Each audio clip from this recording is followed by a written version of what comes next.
Assalamualaikum warahmatullahi wabarakatuh. Saya dari kelompok 4 akan membacakan materi tentang teori-teori pendidikan dalam aliran klasik dengan dosen pengampu Nur Hayati Mufidah MPD.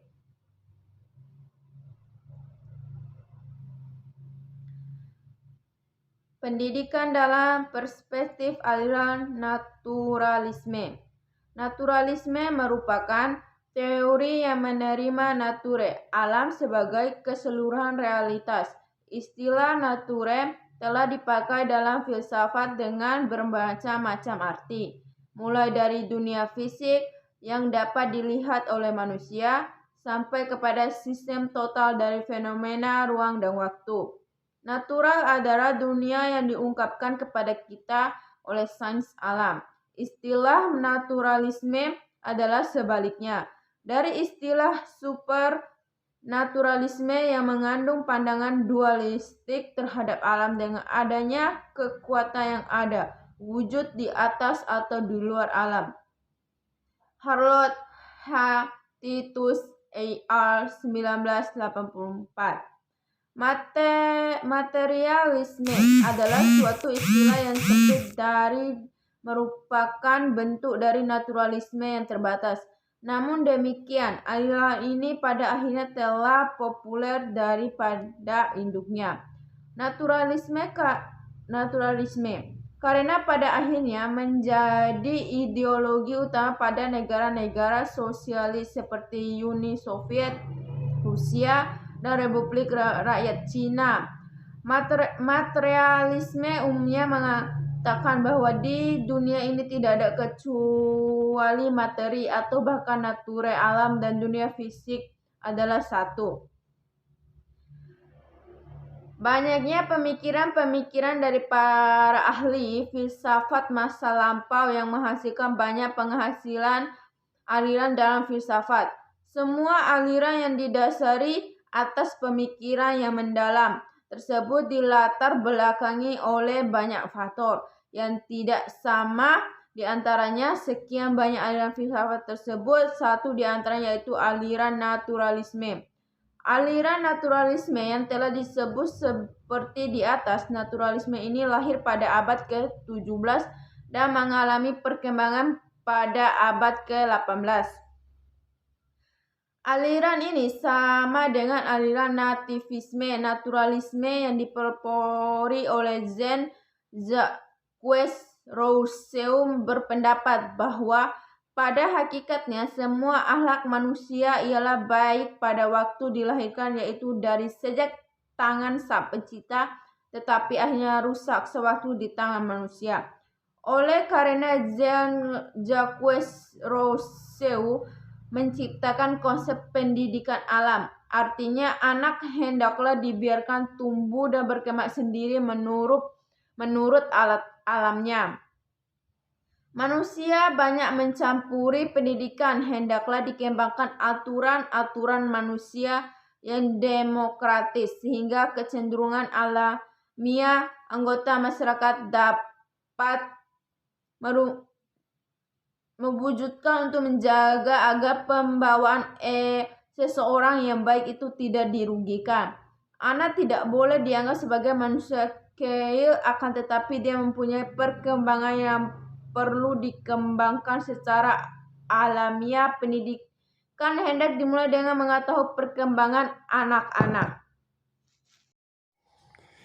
B. Penerapan perspektif aliran naturalisme. Sebagai contoh, pada masa anak-anak pengembangan panca indera dilakukan melalui kegiatan anak itu sendiri untuk mengarahkan tingkah laku anak.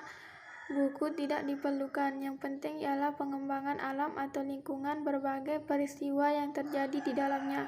Naturalisme dalam penerapan aliran pembelajaran atau pendidikan mengajarkan bahwa guru paling alamiah dari seorang anak adalah kedua orang tuanya. Dimensi utama dan pertama dari pemikiran aliran naturalisme di bidang pendidikan adalah pentingnya pendidikan itu sesuai dengan perkembangan alam. Terdapat 5 tujuan pendidikan paham naturalisme yang sangat terkenal yang diperkenalkan Herbert Spencer melalui esai-esainya yang terkenal berjudul Ilmu Pengetahuan, Apa yang Paling Berharga. Kelima tujuan itu adalah 1. Pemeliharaan diri, 2. Mengamankan kebutuhan hidup, 3. Meningkatkan anak didik, 4. Memelihara hubungan sosial dan politik, 5. Menikmati waktu luang. C. Pendidikan dalam perspektif aliran konvergensi. Aliran konvergensi merupakan gabungan dari aliran-aliran nativisme dengan empirisme. Aliran ini menggabungkan pentingnya hereditas dengan lingkungan sebagai faktor-faktor yang berpengaruh dalam perkembangan manusia, tidak hanya berpegang pada pembawaan tetapi juga kepada faktor yang sama pentingnya yang mempunyai andil lebih besar dalam menentukan masa depan seseorang. D. Sejarah aliran konvergensi. Perintis aliran ini adalah William Stern, 1871 sampai 1938, seorang ahli pendidikan bangsa Jerman yang berpendapat bahwa seorang anak dilahirkan di dunia ini sudah disertai pembawaan baik maupun pembawaan buruk. Yang pertama, karakteristik aliran pendidikan konvergensi. Karakteristik aliran pendidikan konvergensi ini berpendapat bahwa di dalam perkembangan individu itu baik dasar atau pembawaan maupun lingkungan memainkan peranan penting.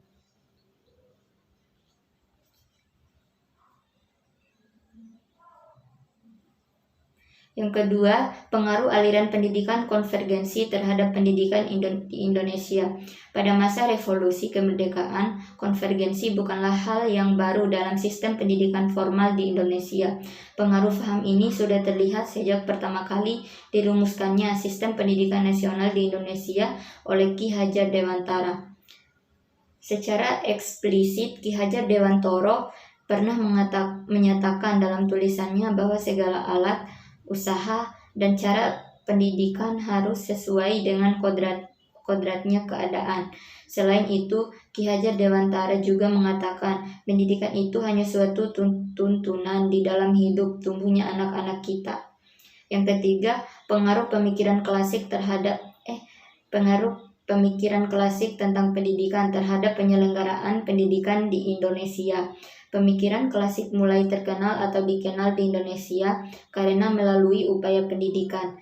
Awalnya yaitu sejak persekolahan yang dikuasai oleh Belanda atau orang berkulit putih, dan kemudian disusul oleh bangsa Indonesia yang belajar ke negeri kincir angin yaitu Belanda.